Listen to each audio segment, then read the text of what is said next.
I dedicate my words to the heroes of Gaza, the mothers and fathers and children, the teachers and doctors and nurses who are proving every day and every hour that no fortified wall can imprison the free spirit of men, women, and children, and no form of violence can subdue life. I was asked to speak as an Israeli. So as an Israeli, I live in the same country the Palestinians live in, only on the other side of the wall.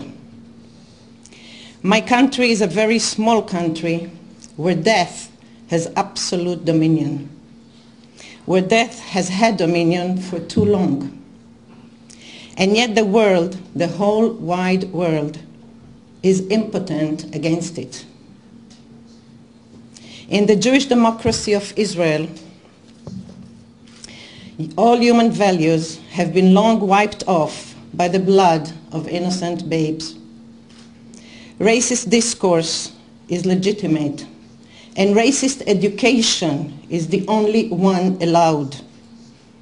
Israeli children are raised on slogans such as "Love thy neighbor," while being trained to kill their neighbors and their neighbors' children, demolish their houses, torture their elders, and deprive their ill and their dying from medical help and care. Jewish mothers raise their children with all the love and attention Jewish mothers have. And yet they rejoice when their children turn into murderers and are proud when their children turn into corpses in uniform. The Jewish democracy of Israel, in the Jewish democracy of Israel, 324 children, most of them kidnapped from their beds in the middle of the night by fully armed soldiers, are held in the inhumane conditions of the Israeli prisons. In the Jewish democracy, no one is ever punished for killing a Palestinian child. Israeli governments trade in human life and in human blood in a market where non-Jewish blood and bones are worth much less than Jewish ones. Israeli candidates who wish to be elected to the office of Prime Minister have to outscore their rivals in the killing of Palestinians and make grand promises to kill more and more and more. In the Israeli democracy, 20% of the population, of the citizens, are labeled in school books a demographic problem, a demographic threat, and a demographic nightmare. Their language and culture, their rights and wishes are practically erased from the face of the earth, both physically and symbolically. Israeli attitude towards its Palestinian non-citizens has found its most horrifying expression in the ongoing pogrom that is still being carried out by the thugs of the occupation army against the residents of the Gaza Strip. This is known to everyone, and yet the world is powerless against it. The people of Gaza are still locked up in this immense prison, hungry, unemployed, ill and poor, with no means to escape or to better their lives in any way. As an Israeli, it is very painful to me to realize that the word Israel has become the synonym to oppression, tyranny, ruthless apartheid, and racism. Just like it is very painful to me to see in rallies all over Europe the Star of David equated with the swastika. Excuse me.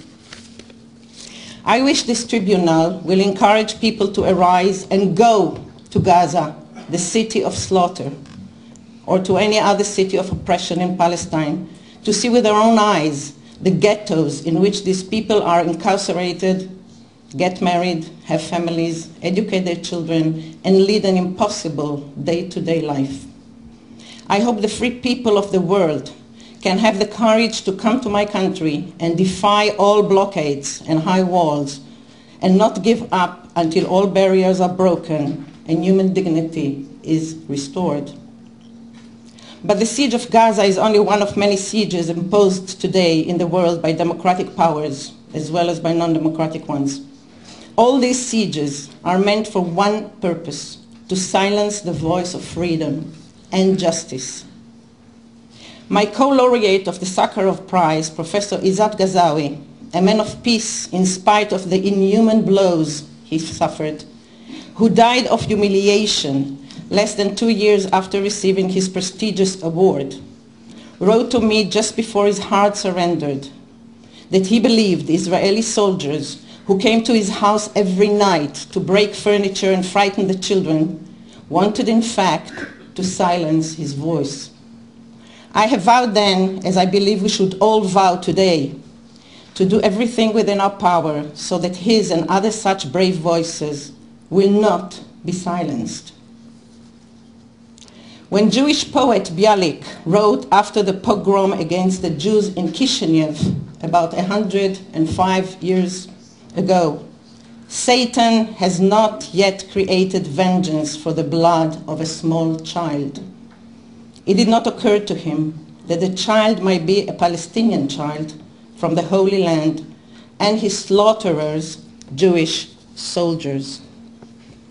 He could not imagine that a Jewish state would immerse all of us in the blood of little girls and boys up to our necks. Today, when the most enlightened civilizations support and commit the most heinous crimes out of greed, megalomania, and pure racism, Bialik's cry from 100 years ago resonates once again. And my heart is dead, no longer is there prayer on my lips. All strength is gone, and hope is no more. Until when? How much longer? Until when? Thank you.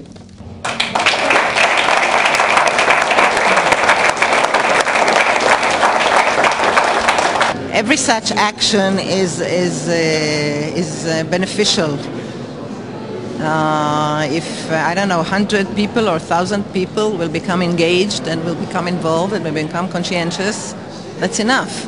And you never know what will be, you know. When my father spoke about Palestinian state in the 70s, he was treated as traitor, and today everybody speaks of a Palestinian state. So maybe, you know, you put the seed and you never know what will grow.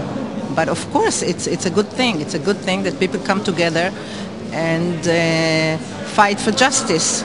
For the time being, the Israeli state doesn't care about anything, and surely not for the public opinion of Europeans. But maybe in the future, you never know. You never know.